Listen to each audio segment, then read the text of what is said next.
Welcome to Film Rage at the Calgary International Film Festival. Today we are talking with award-winning director of 7 Beats Per Minute and the short film Thorn, Yuqi Kang. Hello, Yuqi, and welcome to Film Rage. Hi, thank you for having me here. We could not be more excited. Visually, your film is just so beautiful. Just so beautiful. I think people could probably just turn off the sound and just watch it for its beauty. So yes, thank you for joining us. We can't thank you enough. One of the things we like to do to keep our directors loose and free and not stressed about these interviews, because I'm sure you do 100 million of them every day, all the time, is we do this thing called OR. So I'm going to ask you questions, and all you've got to do, and you can answer it however you want, with the one thing I ask you or the other. Okay. You ready? The first few are pretty easy. So okay, coffee? I guess I am. Yeah, coffee or tea? Coffee. All right. So making it easy for you. New York or LA? New York. Okay. Always. Yeah, that's also me. So, okay, free diving or scuba diving? Free diving. Okay. In a heartbeat. All right. We're going to hear more about that in a minute. Now, being a local Calgarian, this will definitely define where you hang out more. The Plaza or the Globe? The Globe. Okay. That's also where we hang out most times, so we'll probably see definitely a lot more there. This one, these are both, for our listeners, if you're not aware, these are both documentary filmmakers. Werner Herzog or Wang Bing? Werner Herzog. Okay. I grew up on his films. Yes, so did we. Yeah. We have him currently as undoubted on our list of undoubted directors, so... Yeah, but I had just had a lunch with Wang Bing during CIFF. Oh, I don't know wow. I should say this. Well, he might not listen to this. He so doesn't listen to us. Don't worry about it. Yeah, he won't be offended. Okay. But I don't think Werner Herzog listens to us either, so... All right, so let's just jump right in. Where did you meet Jesse, and what drove you to make this documentary? Yes, so I am an amateur freediver. I trained in freediving and just getting the curiosity of the sports to my personal interests. And as I was learning freediving, there are only a handful of world champions around the world. And Jessie was at that time the most notable champion Chinese female freediving athlete. She has a huge follower in China. So I just kind of reached out to her on social media, and then the conversation got rolling. I saw her next few days in another city, and we got connected that way. Nice. And sounds like you're pretty fast friends. Yes. I mean, once she replied me over the social media, she said, hey, I'm going to be in Shanghai. I was in Beijing. I said, oh, great. I'm going to buy a train ticket. And I jumped on the overnight train. And the next day I'm in Shanghai, and we were going to grab a coffee, but we talked until the stores are all closed. The streets are all dark. And really, we just get along. I think we clicked instantly. And there was something instinct for me. I know I'm really excited to tell her story. Nice. So obviously this doc was about Jessie, but how hard was the decision to involve yourself as a kind of a subject in her story? It was really hard, even at this stage, knowing sharing the film that also included a little my journey in there as well. But I really just realized it is necessary. My old way is that I want to be an observer of somebody's life, trying to be as behind the lens as possible. But with this film, ultimately, we filmed over the course of 6 years, and there were a lot of times just me following her by myself. And I realized like my participation filming the documentary in her life takes courses of changes in her life. And also she influenced me in my personal lives and my growth as well. So ultimately I have to come to the truth and be part of this story in 7 Beats. Yeah, and you kind of talk a little bit about that in the film. Like it's kind of injected in there a little bit so that people get a real, because I imagine have people asked you this before, or has it sort of come up again and a little bit, or? Definitely, I think this is like a very unique dynamic. I remember like a very good friend of mine, a programmer for 20 years, said it's like a very unique to see this kind of dynamics happening when you are filming somebody else, making a documentary about somebody else. Usually they see this kind of dynamics when you're making a film about your family members. And I think that's true. Like Jesse and I are both single child, so we don't have brothers, sisters. And being in this, like we're both adults, but just like sharing this kind of a extensive, lifetimes together really made us become like almost like families. So I think that question comes up a lot. And this is like the reason why eventually I became part of Jesse's story. Yeah, and it's almost like, you weren't born with this sister, but apparently you've now got a chosen one. Yeah. So after seeing Thorn and 7 Beats a Minute, I sense that family is playing a huge, huge part in your creative process. Can you tell us a little bit about that? Because both of them, it's like it's family, like it breathes family. Mm-hmm. I think like the inspiration from Thorn is really from the 6 years working with Jesse and reflecting on how family and your parents and the initial childhood experience shapes people, and that becomes something I really want to explore in my next films. That's why I pitched to Canadian film centers and rewrote a script on the mother-daughter dynamics. And I don't know what's the theme in my work. I just always need to do what I'm most interested in at the time. So this time, I just really want to get deep with families and with parent-children relationships. That's why. It's funny how it manifests as a horror film in the short, though. So that's well done. Yeah. I mean, my dream it's a wild dream, but I want to make horror films one day, just many, many horror films that are very scary. Oh. So why not do a short on a horror? You're going to be guaranteed to have us as followers for life then. Absolutely. Our two favorite genres, well, 3 is horror films, documentaries, and international films. So wow, that's my favorite genre as well. Yeah, there you go. So you know what? You're now our favorite director. So keep going. Okay, good to know. Thank you. So you say that you've been free diving. How deep did you go? I think when I was training continuously for a period of time, the deepest I went is 32 meters. That sounds impressive to me. Yeah. Well, and obviously we saw the numbers in the film, but what is now the deepest? Are you up to date on what, as of this morning, what is the deepest anyone has ever gone?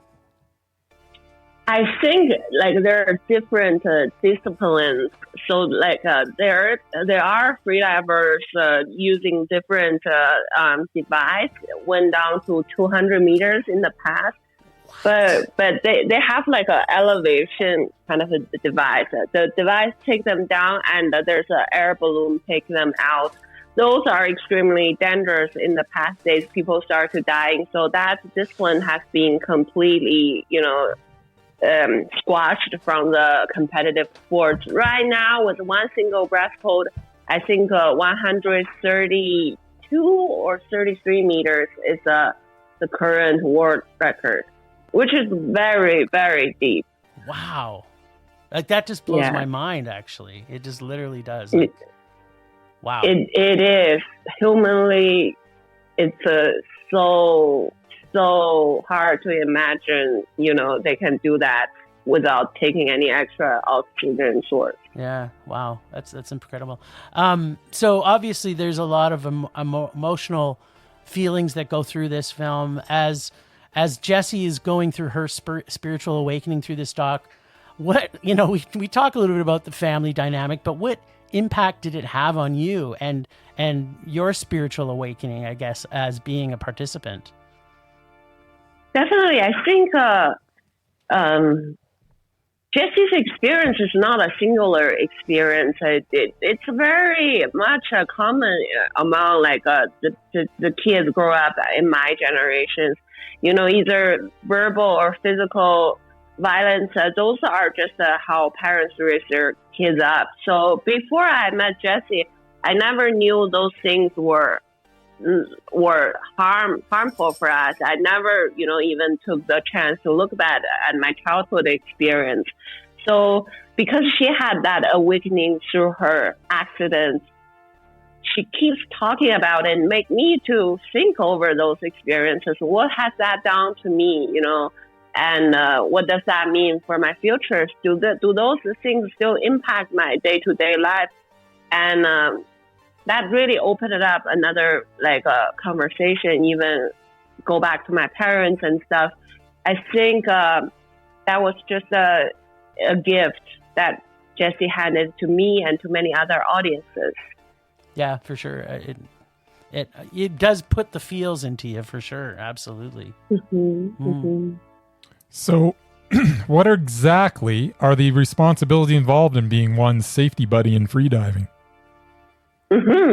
Yes, so being a safety buddy for a freediver, meaning I have to guide her safely back to the water.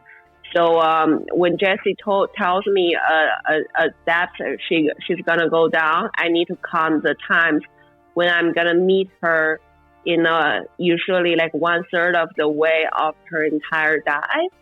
And the dangers usually with freedivers happens around the surface, around the 20 meters, where when the body comes up, the pressure starts to release, your lungs start to open up, and then that's when the lung suddenly tells you there's no more oxygen. People pass out that way. So every time I dive with Jessie, I calculate her dive time. I need to grab on hold the ropes in case of any accident. There won't be vibration. That's when, if I continuously don't see her come up, that I have to release a counterbalance that a weight will pull her up from deeper, depth. But I always dive down around 25 meters, hang around there, wait, and I will see her slowly come up, and I will look into her eyes face to face, just checking she's not having any signs to pass out. And then when she comes out of the water, keep an eye on the divers until they really start to awakening from the whole diving experience. Wow. Yeah. There's got to be closeness there. Intense. Yeah. There are a lot of things that happening during those dives. You see all kind of things going wrong, or people pass out, or they need to be resuscitated. It's very common, but I think as a job of safety diver, you really need to be there, be present, and stay calm. If I become panicking, my voice is not welcoming, I'm yelling, screaming her name, she probably wouldn't wake up. We need to be as supportive, as calm in those moments, handling those situations for the divers. Nice. The question that I was going to ask you, you kind of already asked, but how did horror come from? What, as your first narrative film to do a horror film,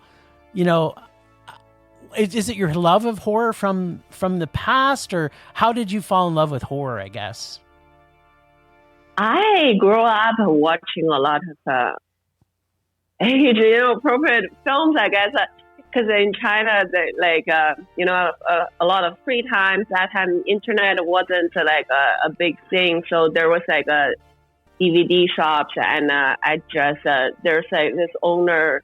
I love horror and just keep recommending me different horror films, and I got so addicted to it, and my tolerance grew bigger and bigger. So that's the first thing I really love as a child, horror films, and mostly like Asia, Japanese, Korea, and Hong Kong horrors.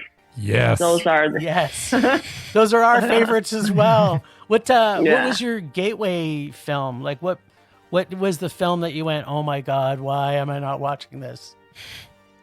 Can you gateway? Think? You mean like the ones that really stick with me? Yeah, from your early, like for me, I can tell you my first horror film that I fell in love with is Dawn of the Dead, the original, and for me that like it kind of built the basis for my love of body horror. So I don't know, Bryce, what was your favorite as a kid? Yeah, I don't know. Was it Friday the 13th? He was a slasher fan, so. When I was a kid, yeah. I don't know. Yeah. But do you have one? Do you have one that was like, that was the one that you remembered loving the first time? I think like the Ring. Yeah. Okay. And I read all the like novels as well. That was the ghost stories are my favorite. Okay. And Korean and Japanese ghost stories are definitely the best. They do it right. And I guess for clarity for our listeners, when you say the Ring, I'm assuming you mean Ring U, not the Ring as in the American version of Ring U, correct? No. The Japanese version. Okay, good. Excellent. Yeah. That's the correct answer, I think. Yeah, it really kept me like stay awake for many years, having nightmares. Yes. So, do you have any plans for a feature-length narrative at some point? Yes, actually, I'm getting into development with my producing partner from some Calgary production company. Excellent. We're gonna get into development. Nice. So you've got a script, you've got plans, or you know what it's going to be about. I mean, obviously you can't probably share with us, but you're ready to go. Like, we're going to get this for next festival, right? Hopefully. I mean, you always start with the idea, I will make the film next year, and 5 years later, stuff happens. Yeah.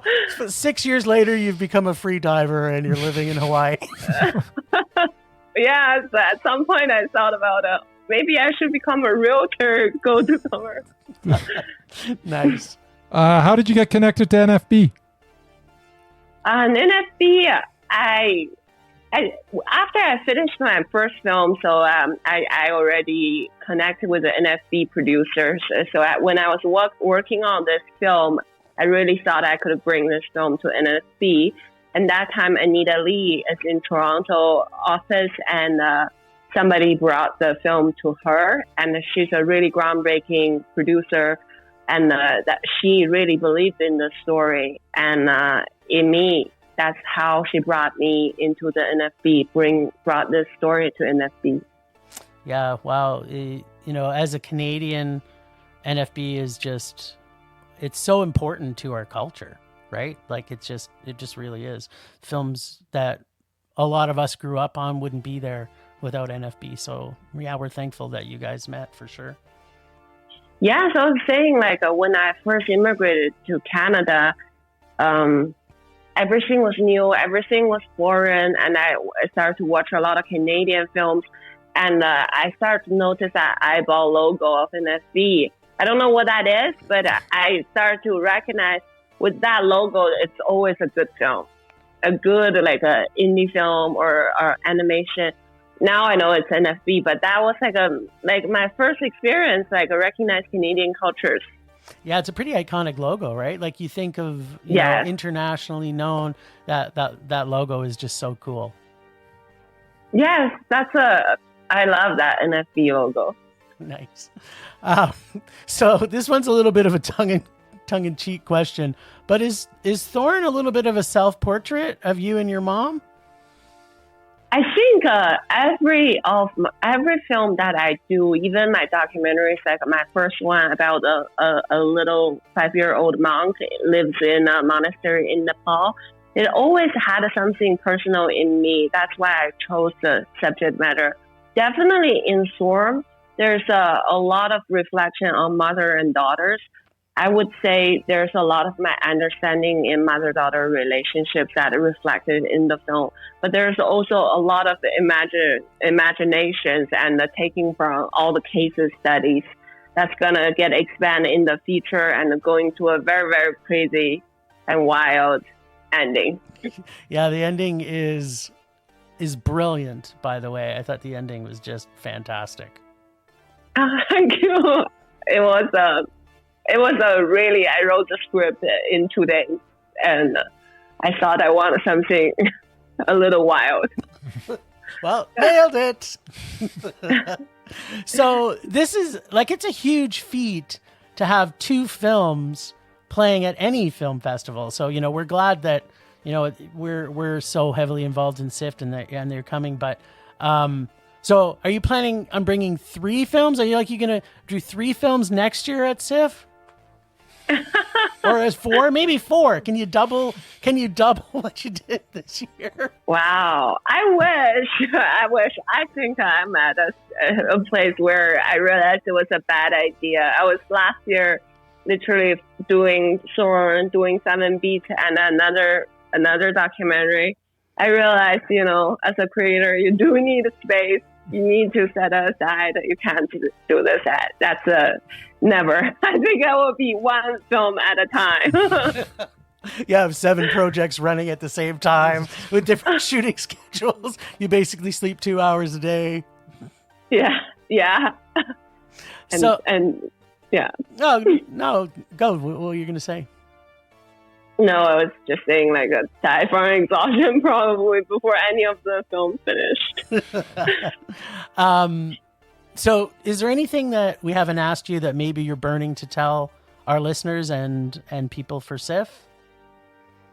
No, but I just really want to thank Jessie to be able to, you know, to trust me enough to hand this story to the world of audiences. She always asks me, like, how do I guarantee, you know, when the film release, the world will love her? And I told her I cannot guarantee anything like that for her, but it's really a process for her to travel to film festival and see how people respond to it. Unfortunately, she cannot come to Calgary. She's selling her house and moving another city, but it's really great to see how people respond to her stories when we can travel together. So I want to thank her. Oh, wow. Yeah, that's beautiful. I think you should stand outside of the cinema once you go to the screening and just have a questionnaire on a level of 1 to 10. How much do you love Jessie? And then you can just take that data back to her and say, yeah. You know what? You scored a 8.4, right? Yeah.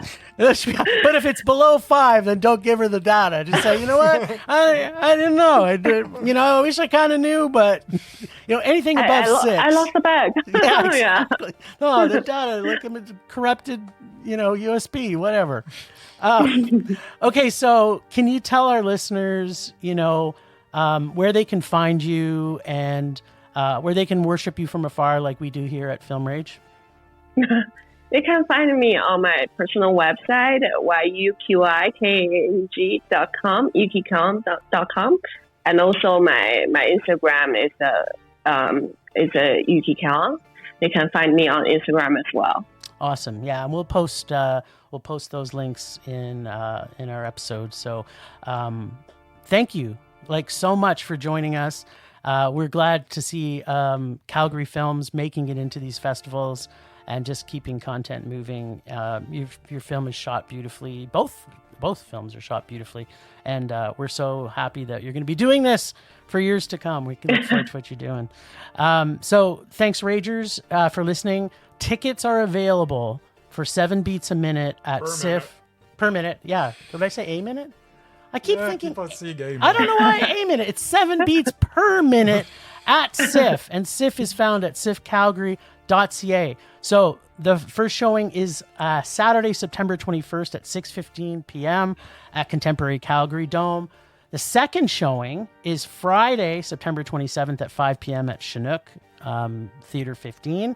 And for Thorn, wanting to see some horror and the future of Yuqi, Saturday, September 21st, it's part of a package at 9 p.m. playing at Contemporary Calgary Dome. Part of the shorts package called Dirrty, spelled DIRRTY shorts. And then, this is something kind of new and creative. It's going to be available for streaming starting September 26th through to the 29th on their Stream Online process. Wow.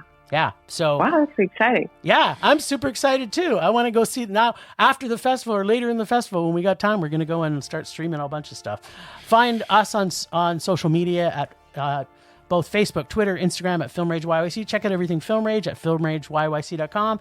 Please comment, like, and subscribe, and send us emails to filmragecalgary@gmail.com. This has been a super, super special Film Rage episode during CIFF Calgary, where you can find everything at the festival at ciffcalgary.ca. Until next time, rage on. Rage on. Thank you very much, Yuqi. Rage on.